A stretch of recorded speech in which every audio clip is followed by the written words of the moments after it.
नमस्कार बच्चों। सभी को सुप्रभात। प्यारे बच्चों, आज की इस ऑनलाइन क्लास में हम अपनी पाठ्य पुस्तक वितान भाग 1 का पाठ क्रमांक 3 आलो आंधारी, जिसकी लेखिका बेबी हालदार हैं, के बारे में हम अध्ययन करेंगे। सर्वप्रथम बेबी हालदार का जीवन परिचय। जीवन परिचय में कुछ इस प्रकार से होगा। लेखिका बेबी हालदार का जन्म जम्मू कश्मीर में हुआ था। इनका जन्म जम्मू कश्मीर में हुआ था। कहते हैं इनके पिता वहाँ फौज में काम करते थे, फौजी थे, ईमानदार व्यक्ति थे। और जो व्यक्ति ईमानदार होता है उसकी संतान भी बहुत अच्छी होती है। इनके परिवार की स्थिति थोड़ी सी कमज़ोर थी, आर्थिक दृष्टि से थोड़ा सा संतुलन बिगड़ा हुआ था। इनकी 13 वर्ष की उम्र में, जब ये केवल 13 साल की हुई थी, उसी समय बेबी हालदार की शादी कर दी जाती है। छोटी सी उम्र में शादी करने के कारण लेखिका बेबी हालदार 7वीं कक्षा तक ही पढ़ाई कर पाती है। इसके बाद में इसको ससुराल जाना पड़ता है।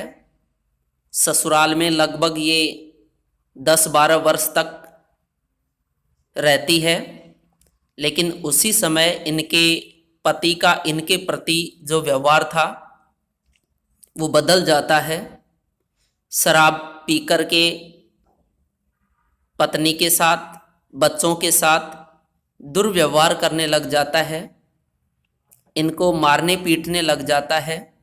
ऐसा लगभग बहुत वर्षों तक हुआ और कहीं ना कहीं बेबी हालदार ने और उसके 3 बच्चों ने पिता तथा पत्नी के द्वारा दिए गए कष्टों को वे सभी सहन कर रहे थे।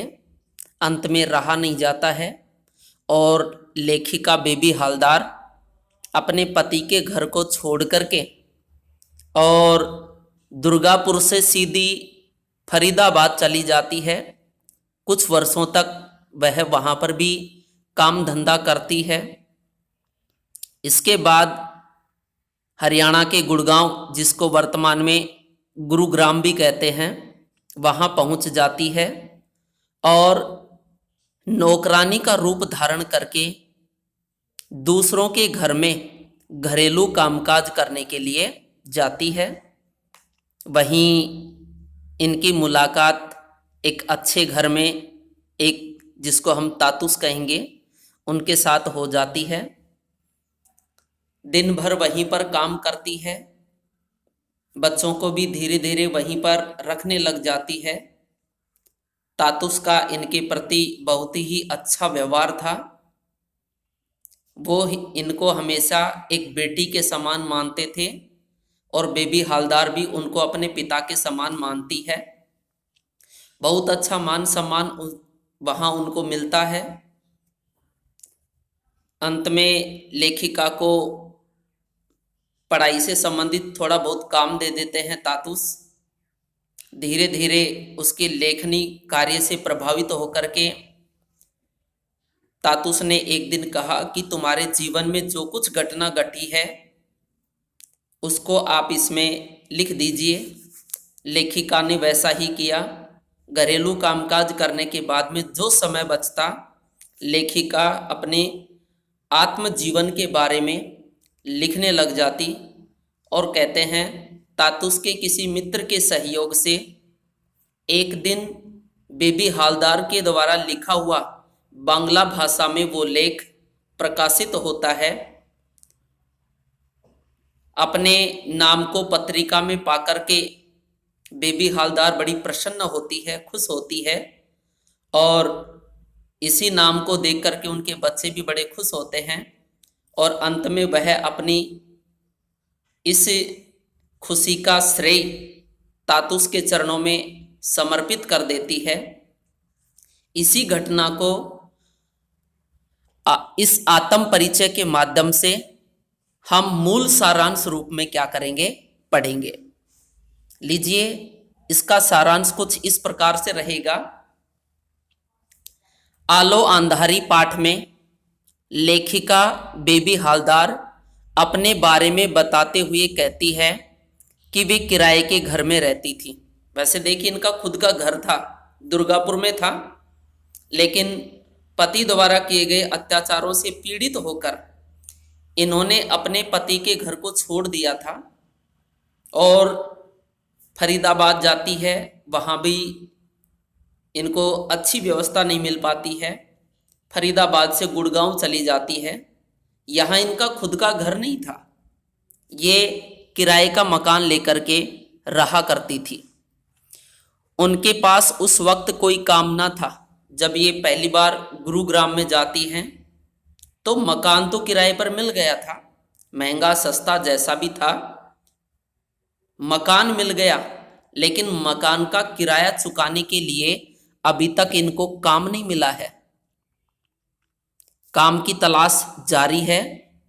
मकान तो इनको उपलब्ध हो ही गया था, तो वो दिन भर अपने बच्चों के बारे में सोचती रहती थी कि वे कैसे उन्हें खिलाएगी, कैसे पालेगी, कैसे पोसेगी। एक तरफ तो मकान का किराया चुकाने की चिंता, दूसरी तरफ उसको काम नहीं मिला इस बात की चिंता, तीसरी बात पैसे के अभाव में वह अपने बच्चों को क्या तो खिलाएगी, क्या पिलाएगी और कैसे उनका इस विकट परिस्थिति में पालन पोषण करेगी। ये बात, ये सवाल, ये समस्या बेबी हालदार के दिमाग में बार बार क्या कर रही थी, घूम रही थी। और कहीं ना कहीं ये बात उसके दिमाग में आना भी उचित था, क्योंकि वर्तमान का जो दौर है वो आर्थिक युग है। बाप बड़ा ना भैया, सबसे बड़ा रुपया। आज की दुनिया में पैसे को महत्व दिया जाता है। पैसे की व्यवस्था उसके पास थी नहीं, इसीलिए दिन रात उसको पैसा कैसे कमाया जाए, किस रोजगार के माध्यम से पैसा कमाया जा सकता है, ये सारी चिंता उसको रहती थी। वो काम ढूंढने के लिए एक घर से दूसरे घर जाती, बच्चों को घर में छोड़ करके काम की तलाश में लेखिका बेबी हालदार एक घर से दूसरे घर में जाती और उनसे कहती, वहाँ के मुखिया से पूछती कि क्या मुझे आपके घर में काम करने को मौका मिलेगा, क्या आपको कोई नौकरानी की आवश्यकता है, यदि आवश्यकता है तो मुझे उस सुअवसर को क्या कीजिए, प्रदान कीजिए। ऐसे वो घर घर में जाकर के काम की तलाश करती थी। वो हमेशा इस चिंता में रहती कि कैसे महीने खत्म होने के बाद घर का किराया देगी। देखिए, समय बहुत तेज गति से चलता है।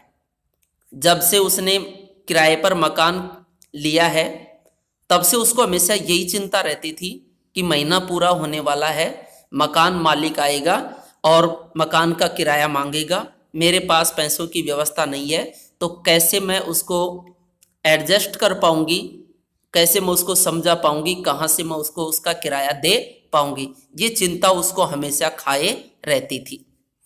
काम के साथ वो अपने लिए सस्ता घर भी ढूंढ रही थी। रोज काम की तलाश में जाती, सुबह निकल जाती, शाम को वापस लौट कर के आ जाती, लेकिन दुर्भाग्य था उसका कि कहीं भी उसको क्या नहीं मिल रहा था, काम नहीं मिल रहा था। लेखिका शुरू में केवल काम ढूंढ रही थी, अब लेखिका काम के साथ साथ एक ऐसे घर को भी ढूंढने लग जाती है, तलाश करने लग जाती है जिस घर का किराया सस्ता हो। जैसे वर्तमान में वो 2000 रुपये में कहीं किराए पर रहती है, तो वो उस घर की तलाश करने लग गई थी जो जिस मकान का किराया लगभग 1000 रुपये हो, 1500 रुपये हो, क्योंकि बेबी हालदार के सामने तो एक एक पैसे की क्या थी, समस्या थी। तो उसको तो 1,500 रुपये सस्ता यदि कोई किराए पर मकान मिलता है तो वो तो उसमें रहना ही अपने आप के लिए सौभाग्यशाली मानती है। आगे देखिए, पर काफी समय होने के बाद भी उन्हें काम नहीं मिल पा रहा था। खूब तलाश करती है लेकिन दुर्भाग्य थे, उसको कहीं पर भी काम नहीं मिला। चूंकि प्राय लेखक अपने बच्चों के साथ, लेखक नहीं होगा, लेखिका होगी, लेखिका अपने बच्चों के साथ अकेली रहती थी। लेखिका अपने बच्चों के साथ अकेली रहती है। इस कारण सभी उनसे उनके पति के बारे में अनेक सवाल किया करते थे। एक तो बेचारी को रोजगार की टेंशन, चिंता खाई जा रही थी, ऊपर से अड़ोस पड़ोस की महिलाएं उससे अजीब अजीब प्रकार के सवाल करती थी, क्योंकि लेखिका 3 बच्चों के साथ अकेली रहती थी। 10-15 दिन हो गए लेकिन न तो उसका पति उनके पास आया और न ये अपने पति के पास गई। और इस प्रकार के सवाल को लेकर के अड़ोस पड़ोस की स्त्रियां इनसे बातचीत करती थी कि आप यहाँ अकेली रहती हैं, आपके पति कहाँ हैं, क्या कोई सर्विस में हैं या फिर कहीं गए हैं या फिर मर गए या फिर वो आते नहीं हैं। ऐसे न जाने कितने ही प्रकार के सवाल उनसे किया करती थी। आगे देखिए, इससे जिस कारण उन्हें उन लोगों के पास खड़े होने की बिल्कुल भी इच्छा नहीं होती थी और वो लोग, वो महिलाएं उसके दुख में सहयोग करने की बजाय उसके दुख को और अधिक बढ़ाती थी। इसीलिए बेबी हालदार ऐसी महिलाओं और ऐसे लोगों के बीच में कभी भी जाकर के खड़ी नहीं होती थी। तो वो उसी समय अपने बच्चों को लेकर काम की तलाश में निकल पड़ती। और जब ऐसे लोग अनेक प्रकार से उनसे सवाल पूछने लग जाते तो उनके सवालों का बिना जवाब दिए लेखिका अपने बच्चों को लेकर के काम की तलाश में क्या हो जाती थी, निकल पड़ती थी। जब वो काम से लौटती तो पड़ोस की औरतें आकर पूछने लगती, काम मिला। जब वो शाम को लौट करके वापस आती तो अड़ोस पड़ोस की महिलाएं जो उससे अनेक प्रकार के सवाल करती थी, उन्हीं सवालों में से एक सवाल वे रोजाना शाम के समय ये भी करती थी कि बहन जी आपको कुछ काम मिला या नहीं मिला। और उनके मुंह का हाव भाव देखकर वो समझ जाती और दिलासा देती कि थोड़ा इधर उधर ढूंढने से मिल जाएगा। वैसे वो महिलाएं सांत्वना के भाव से, आत्मीयता के भाव से उनसे ये सवाल नहीं करती थी। इस बात को लेखिका अच्छे तरह से उनके हाव भाव से समझ जाती थी और वे स्त्रियां उसको दिलासा देते हुए, हिम्मत बंधाते हुए, कभी कभी ऊपरी मन से यही कहती, बहन जी चिंता मत करो, आपको निश्चित तौर पर, निश्चित रूप से काम क्या हो जाएगा, ढूंढने पर इधर उधर मिल ही जाएगा। सुनील नाम का एक 30-32 वर्ष का युवक जो लेखिका को पहचानता था, जिसे लेखिका ने अपने लिए काम ढूंढने को बोल दिया था, एक दिन वो लेखिका के पास आया और बोला, काम मिला। अब देखिए, हम जिस समाज में रहते हैं वहां से हमारी थोड़ी बहुत लोगों के साथ जान पहचान हो ही जाती है। ऐसी ही जान पहचान लेखिका बेबी हालदार की एक सुनील नाम के व्यक्ति से हो जाती है, जिसकी उम्र लगभग 30-32 साल की थी। लेखिका को भी वह जानता था और इसीलिए एक दिन वो लेखिका के पास आकर आया। तब लेखिका ने उनसे कहा था कि भाई साहब, मेरे लिए कोई छोटा मोटा काम यदि आपकी नज़र में हो तो मुझे बताएं, क्योंकि मुझे काम की सख्त क्या है, आवश्यकता है। एक दिन वो लेखिका के पास में आता है और लेखिका से पूछता है कि बहन जी क्या आपको काम मिला। लेखिका ने जवाब दिया, नहीं अभी तक नहीं मिला है। लेखिका ने मना कर दिया कि नहीं भैया, अभी तक मुझे काम क्या नहीं हुआ है, मिला नहीं है। फिर सुनील ने उसे एक साहब के घर ले गया ताकि वो खुद ही उनसे काम की बात कर ले। जब मैंने मना किया कि नहीं भैया मुझे काम नहीं मिला, तो सुनील मुझे एक दिन उस साहब के घर काम दिखाने के लिए लेकर के गया और चाहता तो सुनील उस महिला के लिए खुद ही का बातचीत करके आ सकता था, लेकिन सुनील को भी यही था कि दोनों पार्टियों के बीच में, मालिक के बीच में और नौकर के बीच में आपस में बातचीत हो जाए तो अच्छी बात है। क्योंकि हो सकता है सुनील को डाउट था कि मैं काम की हाँ भर दूं और उधर वो मना कर दे, इसीलिए हो सकता है ये मालिक 1,000 रुपये देना चाहे और उधर उसको 2,000 में नौकरी करने की जरूरत हो। तो ये सभी डाउट दूर करने के लिए कि भाई कितने बजे से कितने बजे तक काम करना होगा, कितने रुपए मुझे मिलेंगे, इन सभी बातों को कंफर्म करवाने के लिए सुनील उसको साहब के पास लेकर के गई। साहब ने कहा यहाँ जो काम करती है उसे मैं 800 रुपये देता हूँ। जब बातचीत हुई तो साहब ने, अर्थात जिसके घर में वह काम तलाशने के लिए गई थी, उस मालिक ने कहा कि मेरे घर में आपसे पहले एक दूसरी नौकरानी काम करती है और मैं उसको महीने के काम के बदले 800 रुपये देता हूँ। तुम्हारे पैसों के बारे में मैं तुम्हारा काम देखकर बताऊंगा। मैं पहले ही आपके वेतन का निर्धारण नहीं कर सकता, मैं पहले काम देखूंगा, काम देखने के बाद भी ही आपके वेतन का निर्धारण किया जाएगा कि आप किस तरीके का काम करती हैं, कितना अच्छा करती हैं, कितना घटिया करती हैं, उसके बाद में ही आपकी सैलरी क्या करेगी बताई जाएगी। लेखिका सुबह 6 से 7 बजे तक आने का समय साहब को बताती है। साहब ने पूछा कि बताओ तुम कब तक काम करके दे सकती हो, तब उसने बताया कि मैं मॉर्निंग में 6 बजे से लेकर के और 7 बजे तक आपके घर आऊंगी और घर से संबंधित जो भी कामकाज है उसको मैं पूरा करके चली जाऊंगी।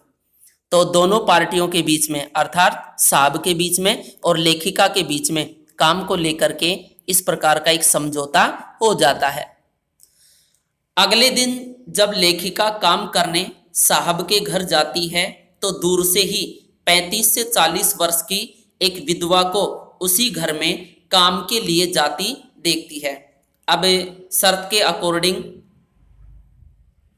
लेखिका दूसरे दिन मॉर्निंग में जैसे ही साहब के घर में काम करने के लिए जाती है सुबह 6 बजे, उसी समय उसने क्या देखा कि साहब के घर में एक 35 से लेकर के 40 वर्ष की एक विधवा महिला, विधवा का मतलब जिस स्त्री का पति मर जाता है उसे विधवा कहते हैं, उस घर में काम करने के लिए जाती हुई को क्या करती है देखती है। यानी कि लेखिका जैसे दूर थी, उसने साहब के घर की तरफ एक वृद्ध महिला को काम करने के उद्देश्य से अंदर जाते हुए क्या किया देखा।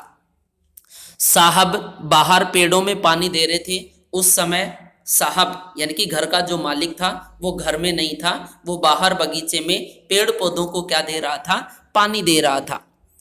लेखिका को देखते हुए ही वे अंदर गए।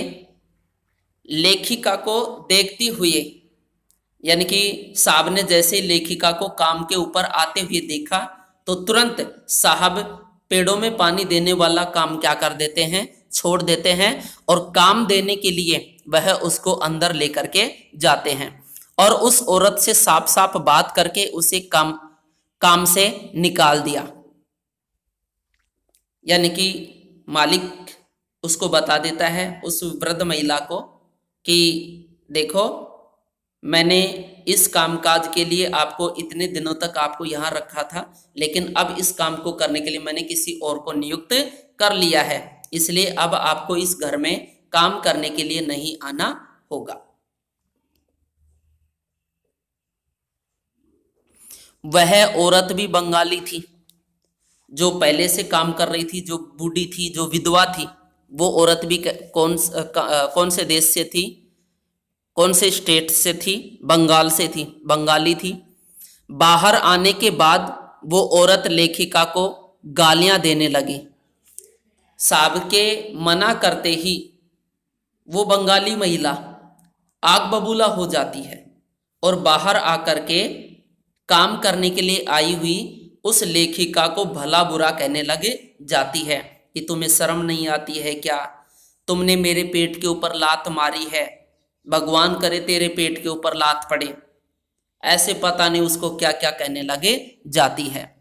लेखिका उस औरत से कहती है, उसकी डांट फटकार को सुनने के बाद में लेखिका उस बंगाली औरत से कहती है कि मुझे नहीं मालूम था कि यहाँ कोई काम करता है, वरना मैं नहीं आती। कि सुनो बहन जी, इसमें मेरी कोई गलती नहीं है और मैं कसम खा कर के कहती हूँ कि यदि इस बात का मुझे पता होता कि मेरे से पहले यहाँ कोई महिला काम कर रही है, यानी कि आप जैसी महिला यहाँ पर कोई काम करती हैं, तो भगवान की कसम मैं यहाँ पर काम करने के लिए कभी भी नहीं आती। ऐसा उसने उस महिला के विश्वास को जीतने के लिए ऐसा कहा। साहब लेखिका को अंदर बुलाकर उनके काम के बारे में उन्हें समझा देते हैं।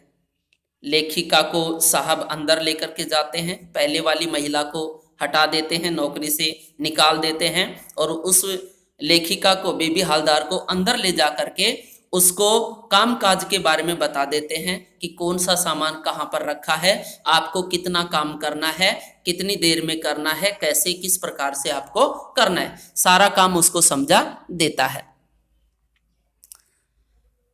उनका काम देखकर सभी आश्चर्य करते हैं। जब लेखिका बेबी हालदार ने काम करना प्रारंभ किया तो कार्य करने में तो वो निपुण थी, क्योंकि बचपन से ही काम करती आ रही थी, तो कार्य में कुशलता दिखाने के कारण उसके कार्य को देख करके उस घर के जितने भी सदस्य थे, अन्य जो नौकर चाकर थे, वे सभी उसको देख करके आश्चर्य करने लग जाते हैं, क्योंकि कार्य में इतनी अच्छी कुशलता थी कि पहले वाली महिला शायद अभी तक ऐसा कार्य नहीं की थी। और ये पहले ही दिन बहुत बढ़िया तरीके से कार्य को अंजाम दे रही थी।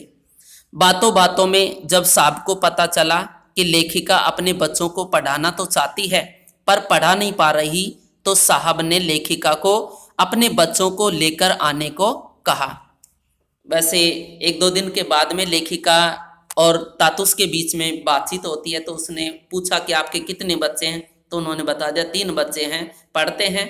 तब उसने बताया कि पढ़ाना तो चाहती हूँ और बच्चे भी पढ़ना चाहते हैं, लेकिन परिवार की स्थिति इतनी कमजोर है कि मैं उनको चाह करके भी क्या नहीं कर पा रही हूँ, पढ़ा नहीं पा रही हूँ। तब तातुस ने उसको यही कहा था कि एक काम कीजिए, कल से आप अपने बच्चों को यहाँ लेकर के आ जाइए। वहाँ नज़दीक में स्थित स्कूल में उनका नाम लिखवा सकें, ताकि आपके बच्चों का पड़ोस में ही एक अच्छा स्कूल है, उस स्कूल में उनका एडमिशन या उनका दाखिला करवा दिया जाएगा, ताकि आप सुबह काम पर जब आएँ तो अपने बच्चों को इधर लेकर के आ जाएंगे, वो बच्चे स्कूल में चले जाएंगे। शाम को जब काम करके आप वापस जाएंगे तो आप अपने बच्चों को साथ में भी लेकर के जा सकते हैं। तो इस प्रकार से बेबी हालदार अपनी आत्मकथा को इस तरीके से प्रस्तुत करते हुए तातुस को सुना रही है। और इसका बचा हुआ जो पार्ट है वो हम अगले वीडियो के अंदर पढ़ेंगे, क्योंकि वीडियो लंबा चला जाएगा। तो उम्मीद करता हूँ कि आपको बहुत कुछ समझ में आ रहा होगा। धन्यवाद। मिलते हैं अगले वीडियो में इसी चैनल के माध्यम से।